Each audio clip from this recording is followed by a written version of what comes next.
Deer learner, আমি এই লেসনে আপনাদেরকে ফটোশপ অত্যন্ত গুরুত্বপূর্ণ লেয়ার নিয়ে এবং লেয়ারের ম্যানেজমেন্ট নিয়ে আলোচনা করব। মূলত এটি অত্যন্ত গুরুত্বপূর্ণ, কারণ আমাদের ফটোশপে কাজ করতে গেলে এই মূলত লেয়ার নিয়েই কাজ করতে হবে এবং এই লেয়ারকে ম্যানেজ করে কাজ করতে হবে।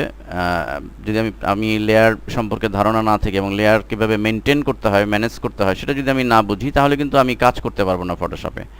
তো আমি যে প্র্যাকটিক্যালি বিষয়টি বোঝাচ্ছি, দেখুন এখানে একটা ক্যানভাস নিয়েছি। এখন এই ক্যানভাসে আমি যে কাজই করব, এই যে এখানে একটা যে দেখুন যে লেয়ার নামে একটি প্যালেট আমি দেখতে পাচ্ছি।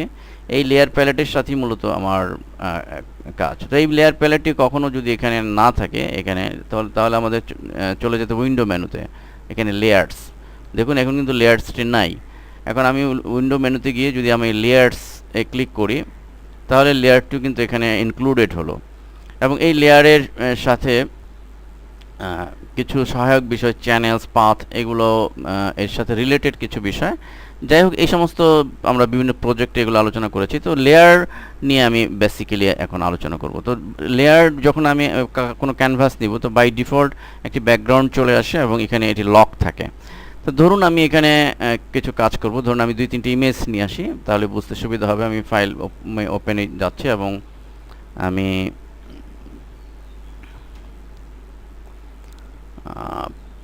ধরুন প্রথমে আমি এখান থেকে এই ইমেজটি নিয়ে আসছি, মসজিদের ইমেজটি, এবং এই ইমেজটি আমি ড্র্যাগ করে এখানে নিয়ে আসছি। আমি একটি ইমেজ আনলাম আমার ক্যানভাসে এবং লক্ষ্য করুন এই লেয়ারের মধ্যে কিন্তু আমি লেয়ার 1 নামে, এই ইমেজটি লেয়ার 1 নামে অটোমেটিকলি একটি নাম তৈরি করে ফেলেছে। আমি ইচ্ছা করলে নাম চেঞ্জও করে দিতে পারি। আমি ইচ্ছা করলে এখানে ডাবল ক্লিক করে আমি এটির নাম দিতে পারি মস্কিউ নাম দিলাম। ওকে, তাহলে এখন আমি যদি আরেকটি ইমেজ আনি, ফাইল মেনুতে যাচ্ছি আমি আরেকটি ইমেজ, ধরুন এই ফ্লাওয়ারের ইমেজটি, আমি এই ফুলের ইমেজটি নিয়ে আসছি, ওপেন। এখন এই ইমেজটি কিন্তু আলাদা, এই ইমেজটি আলাদা এবং এই ইমেজটি যদি আমার এই ক্যানভাসে নিয়ে আসতে হয়, আমি দুটি ওয়েতে আনতে পারি। আমি ড্র্যাগ করে, এই মাউস দিয়ে ড্র্যাগ করে এখানে এনে ছেড়ে দিতে পারি, অথবা আমি কন্ট্রোলে চেপে কপি করে এখানে এনে পেস্ট করে দিতে পারি। কিন্তু দুটিভাবে আমি করতে পারি। তো এখন এখানে লক্ষ্য করুন যে এখানে আমরা আরেকটি লেয়ার অটোমেটিকলি তৈরি হয়ে গেছে। ফ্লাওয়ার নাম দিয়েছি আমি এই লেয়ারটির, ফুলের লেয়ারটি। তো এবং ইচ্ছা করলে আমি এখানে নতুন আরেকটি লেয়ার তৈরিও করতে পারবো। অনেক সময় প্রয়োজন হতে পারে, ইমেজ ছাড়া আমি কোনো শেপ, কোনো রেক্টেঙ্গেল বা কোনো ড্রয়িং করতে পারি। সেক্ষেত্রে আমি এখানে ক্রিয়েট এ নিউ লেয়ার, যে এখানে একটি বাটন আছে, এখানে ক্লিক করলে দেখুন লেয়ার 1 নামে একটি নতুন লেয়ার আমি তৈরি করতে পারলাম। এখন এখানে আমি আমার ইচ্ছা মতো অন্য কোনো কাজও আমি করে নিতে পারি। তাই আমি আপাতত এই লেয়ারটি ডিলিট করে দিচ্ছি। আমি যে কোনো লেয়ারকে ডিলিট করতে পারবো এই ডিলিট বাটনে ক্লিক করার মাধ্যমে। তো এখন একটি গুরুত্বপূর্ণ বিষয় হলো যে এই যে আমি ইমেজগুলো নিয়ে আসলাম বা লেয়ারগুলো রয়েছে, এই লেয়ারগুলোর মধ্যে আমি কিভাবে কাজ করব। আমি এই লেয়ারগুলোকে আমাকে এটি ছোট বড় লাগতে পারে, মুভ করার প্রয়োজন হতে পারে, অথবা কোনো ইফেক্ট দেওয়ার প্রয়োজন হতে পারে।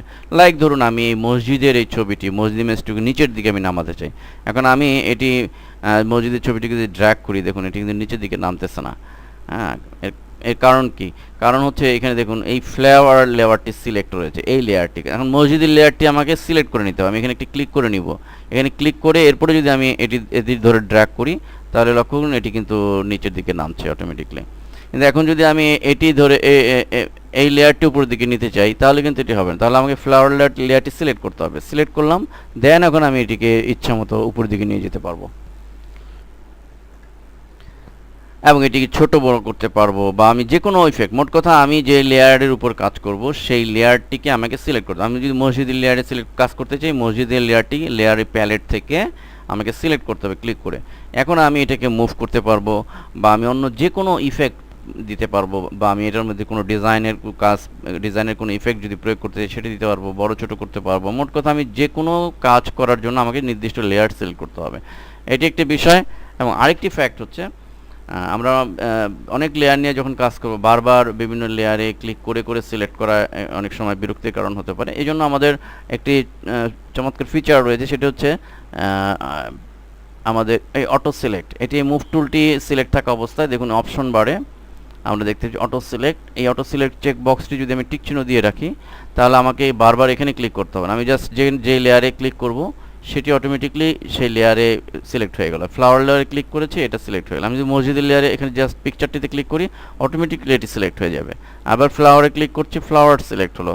এরকম যদি 10টা ইমেজও থাকে, আমি যে ইমেজের মধ্যে বা অবজেক্টে ক্লিক করব, অটোমেটিকলি সেই অবজেক্ট অটো সিলেক্ট হবে। তো এটি অনেক সময় আমাদের প্রফেশনাল কাজের জন্য এই জিনিসটি আমাদের সহায়ক হবে। তো মোট কথা, আমরা এই লেয়ার প্যালেটের বিভিন্ন ধরনের কাজ, যেমন এই লেয়ার প্যালেটে আরও কিছু কাজ রয়েছে। যেমন এই লেয়ার প্যালেটে ছবিটিকে যদি আমরা এর অপাসিটি হালকা অপাসিটি কমাতে চাই, যে আমি যে অপাসিটি এখানে ক্লিক করে এটি ড্র্যাগ করে দেখুন, আমি একটু কমিয়ে দিচ্ছি। মসজিদের লেয়ারটি ফলো করুন, ইমেজটি, এটি কিন্তু হালকা হয়ে যাচ্ছে, মানে জলছাপের মতো। অনেক সময় এরকম আমাদের ডিজাইনের কাজে এই অপাসিটি কমিয়ে আমাদের কাজ করার প্রয়োজন হতে পারে।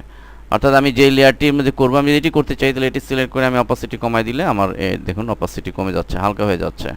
তো এই লেয়ার প্যালেটের এখানে দিয়ে এই কাজগুলো আমরা করতে পারি।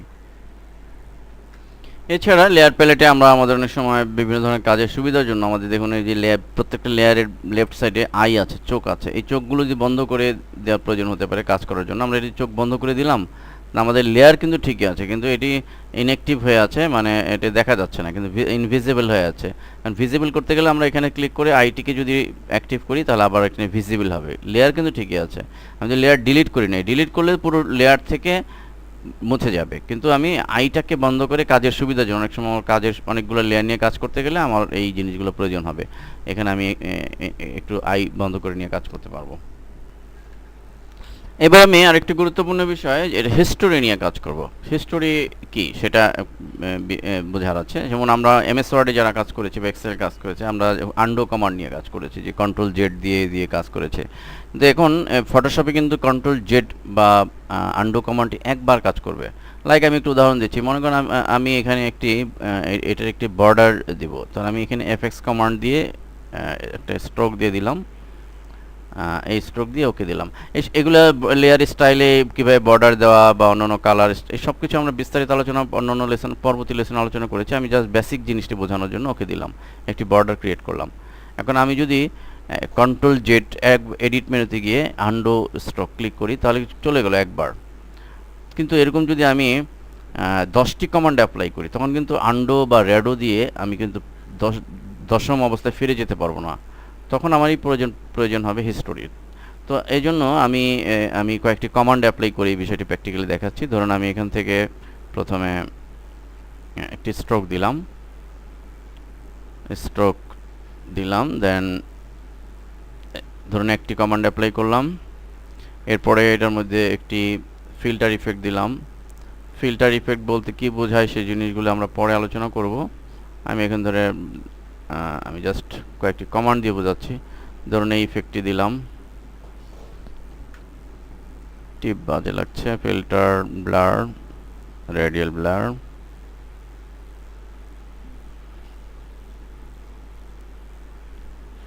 একটি অ্যাপ্লাই করলাম। তারপরে থার্ড আরেকটি দিলাম লেয়ার স্টাইলে, ড্রপ শ্যাডো, একটি শ্যাডো দিলাম, নিচের ছায়া।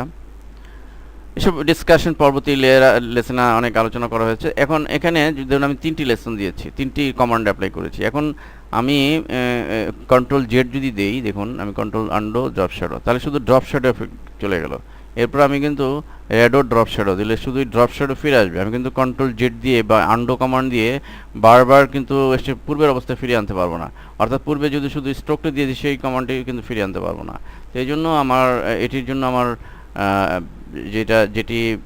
যে কমান্ডটি সেটি ফটোশপে, সেটি হিস্টোরি। তো হিস্টোরি আমরা পাবো উইন্ডো মেনুতে, এখানে হিস্টোরি দেখুন। হিস্টোরিতে ক্লিক করলে হিস্টোরির প্যালেট চলে আসবে। তো এখানে হিস্টোরিতে আমরা মূলত ফটোশপে যা কাজ করেছি সব লিস্ট এখানে দেখতে পাবো। আমি দেখুন রেডিয়াল ব্লার ইফেক্ট দিয়েছিলাম, রেডিয়াল ব্লারে ক্লিক করলাম, রেডিয়াল ব্লার। স্ট্রোক দিয়েছিলাম, স্ট্রোক চলে এসছে। নার্স দিলাম, চলে গেল। অর্থাৎ আমি যা এখানে কাজ করেছিলাম, আমি এই ইমেজটির উপরে এ পর্যন্ত যা কাজ করেছি সব এখানে শো করছে। মাস্টার কাপসে আমি এখানে মুভ করেছিলাম, এই পর্যন্ত চলে এসছে। ইমেজটিক ছিল, এটি চলে এসছে। আমি আবার যদি এদিকে পরবর্তীতে চলে যাই, অর্থাৎ আমি পরে যে কাজগুলো করেছি, মোট কথা হিস্টোরিতে আমি অ্যাট এ গ্ল্যান্সে একটি ইমেজের উপরে যে সমস্ত কাজ আমি পর্যায়ক্রমে করেছি সবগুলো শো করবে এবং আমি সেই পজিশনে পূর্বের পজিশনে আমি ফিরে যেতে পারবো হিস্ট্রি কমান্ডের মাধ্যমে। আশা করি আপনারা বুঝতে পেরেছেন এবং এইগুলি প্রফেশনালি কাজে লাগবে। পরবর্তী বিভিন্ন প্রজেক্ট লেসনে এগুলার যথেষ্ট ব্যবহার দেখানো হয়েছে। ধন্যবাদ।